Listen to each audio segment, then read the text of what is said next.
எங்க 5 பேர் சேர் வந்து போடுறேன், நாங்க 1.5 லட்சம் சேரு. கான்ட்ராக்ட்காரங்க அதுல 4 பேர் என்னால வர முடியாதுன்னு சொல்லிட்டாங்க. ஏன் வர மாட்டேங்க? அரசியல் அழுத்தம். திமுக காரங்க உள்ள புந்து சேர் போடாதீங்கன்னு கழிச்சு விட்டாங்க. டேய் அப்படியா? அது அப்படி கிடையாது. போட்ட சேர உருப்படியா விட்டா அவனுங்க ஏன்டா சேர் போட மாட்டேன்னு சொல்றானுங்க.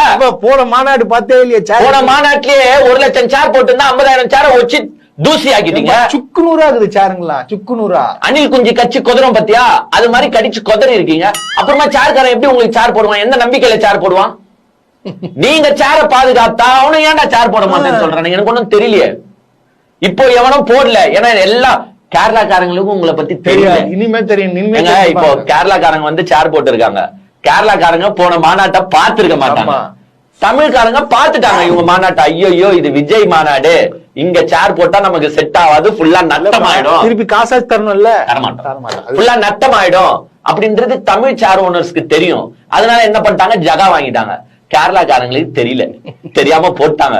இப்ப நைட்டு ஃபுல்லா உசுர கையில புடிச்சுன்னு இருப்பாங்க. ஆஹா சேர் இருக்குமா? சேர் உடைக்காதீங்கடா, டே ப்ளீஸ்டா.